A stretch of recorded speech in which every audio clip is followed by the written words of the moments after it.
Quase todos nós já vimos em algum filme ou alguma outra peça de ficção o elemento de carros voadores ou de veículos voadores, né? Um dos exemplos mais populares é aquele filme De Volta para o Futuro, Back to the Future, onde havia até skate voador. E você deve ter notado já que nós já até inclusive passamos do ano que seria o futuro deles e não temos esse tipo de coisa ainda. Então é disso que nós vamos falar.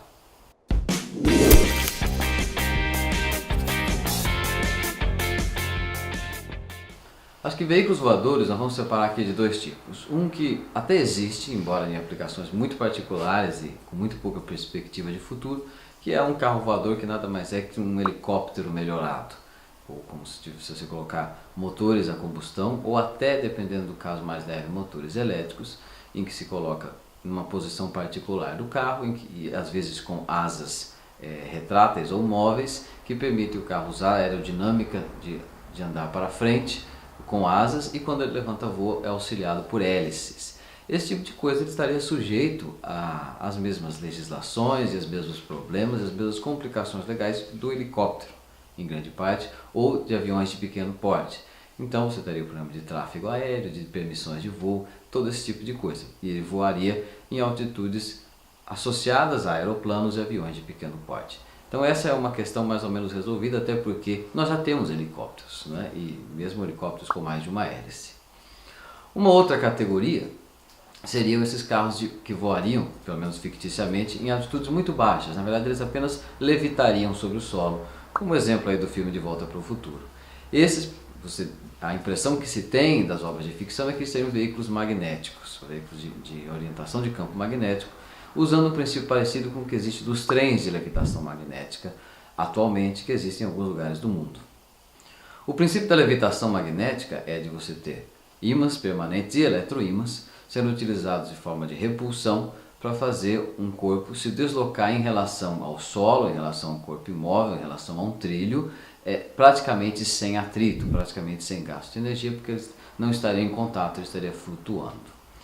Esse tipo de solução ela existe, ela depende de ímãs e de eletroímãs bastante precisos, bastante fortes e portanto caros, mas ela existe para fins de trens. Uma dificuldade bastante forte e até matemática desse tipo de solução é o que nós chamamos de Teorema de Earnshaw, o nome de um matemático inglês que provou o seguinte fato, que para forças que funcionam na relação inversa da distância ao quadrado, por exemplo a força gravitacional, a força elétrica e a força magnética sobre condutores com corrente, é impossível estabilizar estaticamente um corpo no ar ou num espaço vazio apenas com esse tipo de força. Você precisa de alguma força estática ou de alguma outra força para ser estabilizado, para o corpo ser estabilizado. Você deve ter até um brinquedo de laboratório de física que você tem um ímã, um pedaço de ímã flutuando num campo magnético, você vai notar que ele não fica parado, ele fica girando. Essa é a essência do Teorema de Earnshaw. Se você procurar aí no Google Patents, você facilmente vai achar patentes de carros de levitação, inclusive carros de levitação magnética. E você vai notar que eles geralmente têm uma suspensão magnética, que é um orifício, uma área oca, em que existe um ímã grande ou um eletroímã grande que fica girando para garantir a estabilidade, e o movimento é garantido por ímãs também, ou eletroímãs que ficam girando para fazer o vetor de campo magnético variar.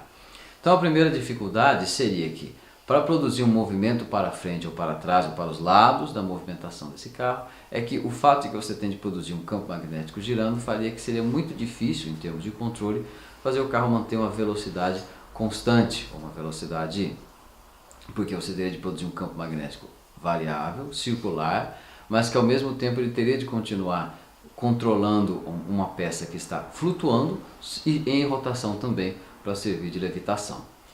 Como é que funciona? Se você não entendeu o princípio, eu vou rapidamente mostrar aqui.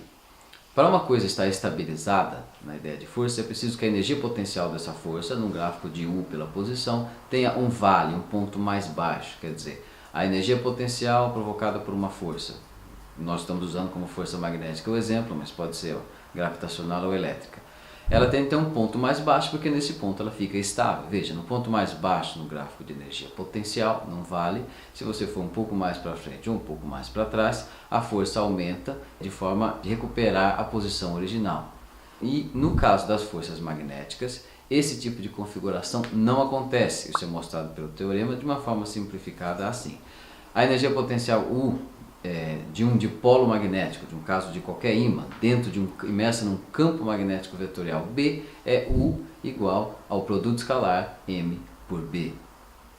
Se você calcular agora a derivada segunda, o laplaciano dessa energia potencial, você vai ver que você vai ter a derivada desse produto escalar e você fica com os componentes do dipolo, que medem a força do ímã vezes o tamanho dele, multiplicado o produto escalar por B, você vai chegar na seguinte relação: você tem os componentes do dipolo em x, y e z nas três direções, vezes as derivadas segundas do campo magnético. Mas no eletromagnetismo, o campo magnético, as suas derivadas segundas se anulam e, portanto, a derivada segunda da energia potencial do dipolo dentro de um campo magnético não tem um ponto ótimo. Ela não tem um ponto em que a derivada segunda é positiva e a derivada primeira é zero, ou seja, não tem um ponto em que ela se estabiliza. Essa é uma demonstração usando só cálculo vetorial que você encontra na maior parte dos livros.